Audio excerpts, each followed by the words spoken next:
کبھی راستے میں مل جاتا، کبھی بڑھتے وش، اور بالآخر ایک دن اس کا ہاتھ پکڑتے ہوئے التجائے لبوں پر لا کر اس کا چہرہ دیکھا۔ تم سے چاچو ملنا چاہتے، میں انہی کے کہنے پر آیا ہوں، کیا ان کے لیے مجھ سے بات نہیں کر سکتی؟ اور اپنی بڑی بڑی آنکھوں کو وہ بھیگنے سے باز نہیں رکھ پائی۔ یقیناً اب آ کر چاچو کو اندازہ ہو چکا ہوگا کہ میری ماں مر چکی ہے، اس لیے ان کے دل میں شاید بیٹی کے لیے رحم جاگا ہو۔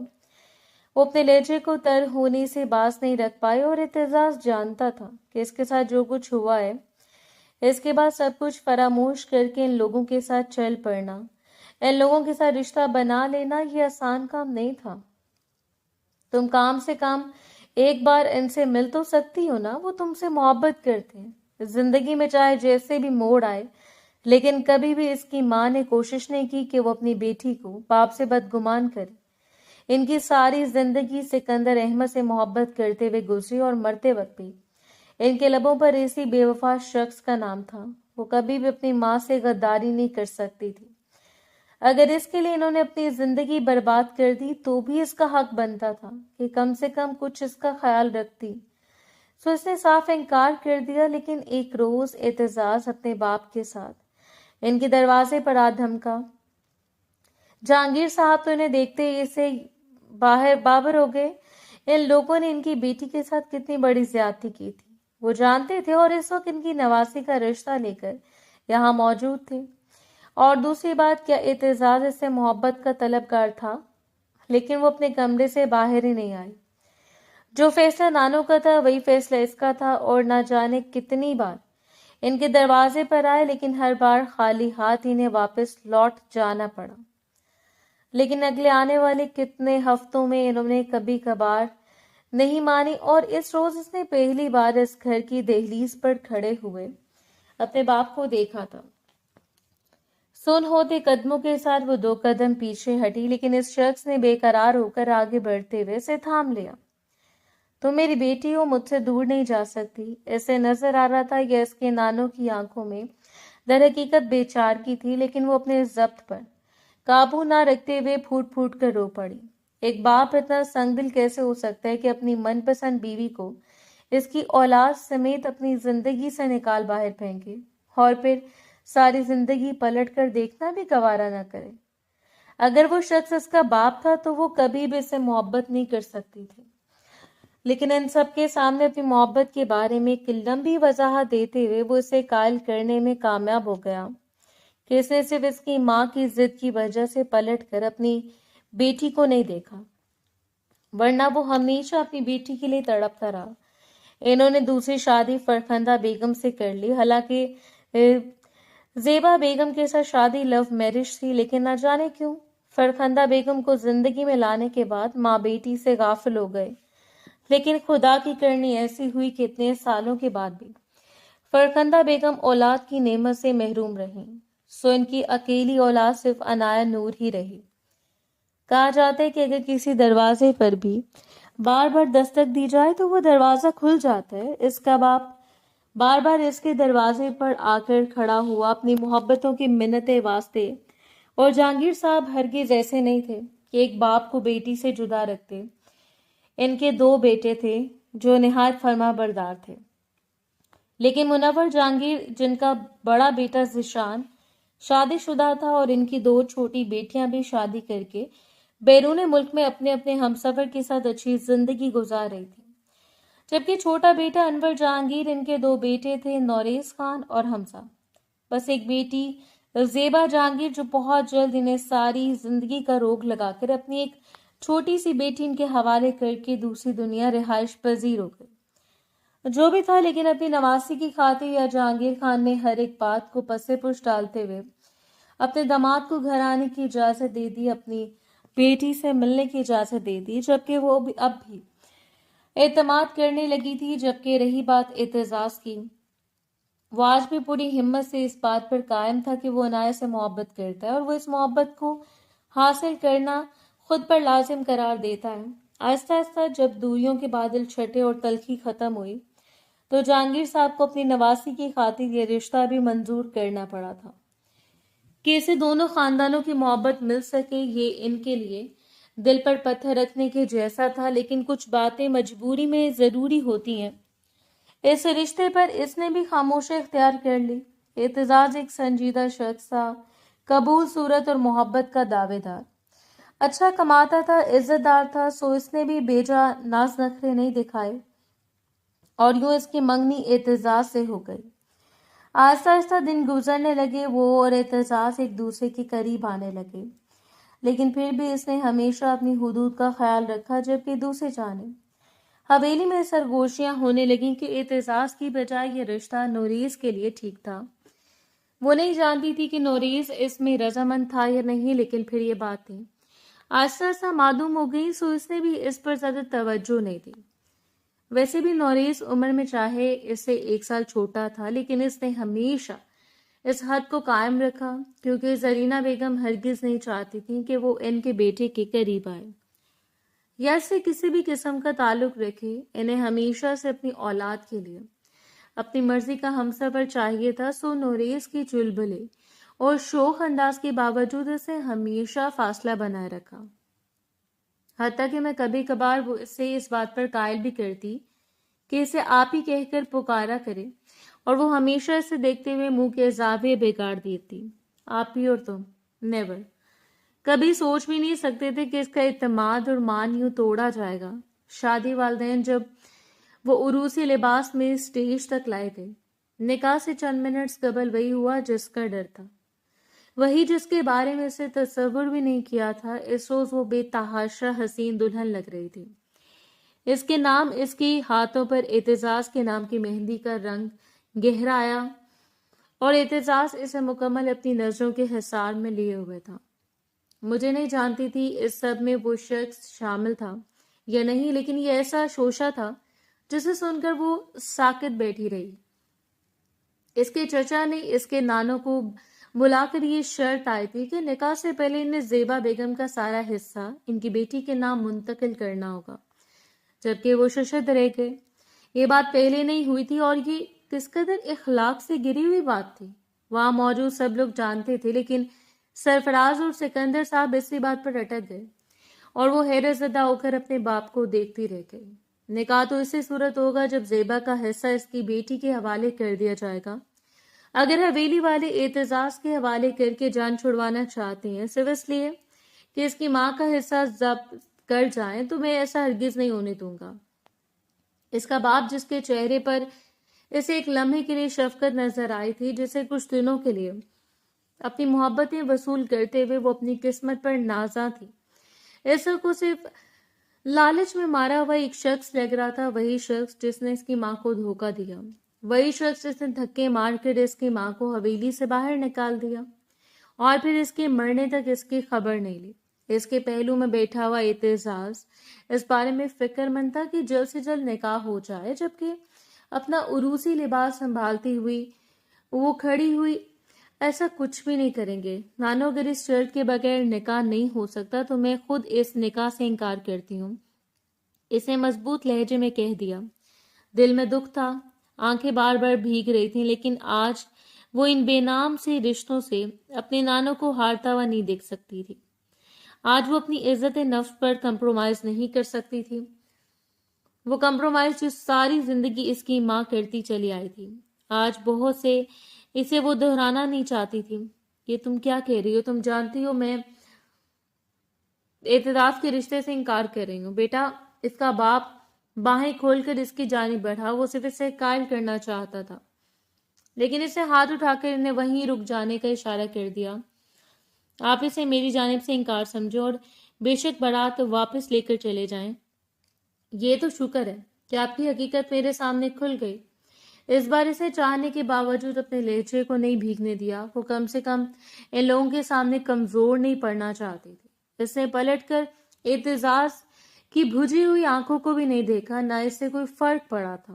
اس نے آج تک اس شخص سے محبت کے دعوے نہیں کیے، بات کرنی تھی، لیکن صرف تازہ سمجھ کر، کبھی منگیتر سمجھتے ہوئے اپنی حدود کو بھی نہیں پھلانگا۔ سو خوف کس بات کا؟ میں سے ڈرنا نہیں سیکھا تھا، اور نہ ہی سے ڈرانا آتا تھا۔ یہ کوئی چھوٹا ہنگامہ نہیں تھا جو چند باتوں کے درمیان ختم ہو گیا۔ یہ بڑا ہنگامہ تھا جس میں ایک بڑی جنگ کی شکل اختیار کی۔ سکندر صاحب ٹلنے والے نہیں تھے۔ انہوں نے الزام لگایا کہ یہ ان لوگوں نے میری بیٹی کو ورگلا لیا، صرف اس لیے انہیں جائیداد میں حصہ نہ دینا پڑے۔ انہوں نے اسے باپ کے خلاف کر دیا۔ اچھی خاصی بدنامی ہوئی، لوگوں نے طرح طرح کی باتیں بنائی، اور سب سے افسوسناک بات یہ تھی کہ سرفراز احمد اپنے بیٹے کو لے کر بارات واپس لیتے ہوئے اسے خالی ہاتھ چھوڑ کر چلے گئے۔ اسے بالکل بھی اس بات کا افسوس نہیں تھا۔ رشتے اگر عین وقت پر ہمارا مان توڑ دیتے ہیں تو پھر ہمارا پشیمان ہونا بنتا ہے، افسردگی بھی بنتی ہے، لیکن افسوس افسردگی اور بات ہے، اور پچھتاوا اور بات ہے۔ اپنے نانوں کے سینے پر سر رکھتے ہوئے وہ بلک بلک کر رو پڑی۔ مجھے معاف کر دینا نانو، مجھے لگا تھا کہ آخری رشتہ مجھے آزما لینا چاہیے۔ میں کیسے بھول گئی کہ یہ خود غرض رشتے ہمیشہ خود غرضی ہی رہا کرتے ہیں۔ آج تک ایسا نہیں ہوا کہ حویلی میں کسی کی بارات آئے اور خالی ہاتھ لوٹ جائے۔ جہانگیر صاحب جانتے تھے اگر اس بارات بار بار خالی ہاتھ لوٹ گئی ہے تو شاید اگلی دفعہ کبھی بھی کوئی بارات لے کر اس دروازے تک نہ آئے۔ انہوں نے پلٹ کر نور جہانگیر کو بڑی امید بھری نظروں سے دیکھا، اور وہ اپنے باپ کی نظروں سے واقف تھے۔ علاقے میں ان کے باپ کی اتنی عزت تھی، وہ اس بات سے بھی واقف تھے، اس لیے آگے بڑھتے ہوئے تسلی سے ان کا ہاتھ تھام کر جھکتے ہوئے ان پر لب رکھ دیا۔ آپ کا ہر فیصلہ مجھے منظور ہوگا، جیسا آپ کہیں گے ویسا ہوگا۔ یہ ان کی شاندار تربیت کا نتیجہ تھا۔ انہوں نے آگے بڑھتے ہوئے سرشاری سے اپنے بیٹے کو گلے سے لگا لیا، اور نہ ہی کوئی ڈرامہ کیا، نہ کوئی چیخو پکار، نہ روٹنا منانا، بس یہ ریز اس کے پہلو میں بیٹھ گیا اور گردن موڑ کر اس شخص کے تاثرات تک نہیں دیکھ پائے۔ ہاں، مگر یہ اس نے ضرور دیکھا تھا کہ زرمینہ بیگم پیر پٹکتی ہوئی بڑبڑا کر اپنے کمرے میں چلے گئے۔ انہیں کبھی بھی یہ بات برداشت نہیں تھی کہ ان کے بیٹے کو قربانی کا بکرا بنا دیا جائے۔ وہ اس لڑکی کے لیے جو عمر میں اس سے پورے 1 سال بڑی تھی، کم سے کم حویلی والوں کو انصاف تو کرنا چاہیے تھا۔ نکاح نامے پر دستخط کرتے ہوئے اس نے اپنے تمام حقوق اس شخص کے حوالے کر دیے جس کے بارے میں وہ آج تک یہ نہیں سوچ پائی کہ ہاتھ کیوں کانپ رہے تھے۔ آنکھیں بھیگی ہوئی تھی، اور مقابل نے بھی وہی دستخط کرتے ہوئے اپنا سب کچھ بھی اس لڑکے کے حوالے کر دیا۔ سو یہ ایک ایسا رشتہ بنیاد میں آیا جو دیکھنے والوں کی نظروں میں چاہے جتنا بھی بے جوڑ تھا، لیکن اس شخص نے نہ جانے کیوں خود کو تھوڑے وقت میں سنبھال لیا۔ وہ جانتا تھا کہ وہ لڑکی اندر سے بے تحاشا ٹوٹی ہوئی ہے، اس کی ماں کی نفرت کو بھی فیس کرنا ہے۔ وہ ایک عرصہ تھا کہ اعتزاز سے منگنی کے رشتے میں بھی منسلک رہی، سو باتیں تھیں، لیکن پھر بھی اپنے مثبت انداز میں اس نے بہت جلد اس رشتے کو اپنا لیا، اور یہی تو اچھے لوگوں کی اچھائی ہوتی ہے۔ اگر انور صاحب عمر میں اس حصے میں بھی اپنے باپ کے سامنے بچ جانے کے لیے تیار تھے تو بھلا خدا انہیں کیسے بیٹے سے نواز سکتا تھا جو ان کے فیصلے پر گردن نفی میں پھیر دے؟ ہرگز نہیں۔ فرما بردار اولاد اگر بن رہا جائے تو خدا بھی فرما بردار اولاد سے نوازتا ہے۔ وہ رات جیسے تیسے گزر گئی۔ اگلی صبح دروازے پر ہونے والی دستک سے وہ بیدار ہوئی، فوراً اپنے بالوں کو سنبھال کر نیچے اتری اور اپنا کمبل اور تکیہ اٹھاتے ہوئے اس شخص کے پہلو میں رکھ دیا۔ طرح طرح کی ہونے والی باتوں سے وہ بخوبی واقف تھے، اور نہیں چاہتی تھی کہ ان کے رشتے پر کسی طرح کا بھی اعتراض اٹھایا جائے، اس لیے یہ سب کرنا بنتا تھا۔ دروازہ کھولتے ہوئے سے سامنے کھڑی زرینہ بیگم کو دیکھا جو سلگتی ہوئی نظروں سے اسے دیکھ رہی تھی۔ کیا بات ہے، تمہارا نشہ تو ختم ہی نہیں ہو رہا؟ کم عمر شوہر ملا ہے تو یقیناً ساری رات اپنے اشاروں پر نچاتی رہوگی۔ اس کا چہرہ ایک لمحے میں سرخ ہو گیا۔ شدید شرمندگی سے اس نے لبوں کو کچلتے ہوئے چہرہ جھکا لیا۔ چاہنے کے باوجود وہ کوئی جواب نہیں ڈھونڈ پائے، اور تبھی وہ دوبارہ پھنکارتے ہوئے اسے دیکھنے لگی۔ نیچے اگر ملازمہ کے ساتھ ناشتہ لگاؤ، اب تمہارے ناز نخرے تو اٹھانے سے رہی۔ میں ایک نظر اس کے چہرے پر ڈالتے ہوئے وہ واپس پلٹ گئی، اور وہ دیر تک وہیں ساکت کھڑی رہی۔ دل غمزدہ ہو رہا تھا، اس سے اب اس طرح کی باتیں برداشت کرنا تھی۔ اگر اس کے بس میں ہوتا تو وہ کبھی بھی نورس سے نکاح کرنے کے لیے نہ مانتی، لیکن یہ سب کچھ اس کے بس میں نہیں تھا۔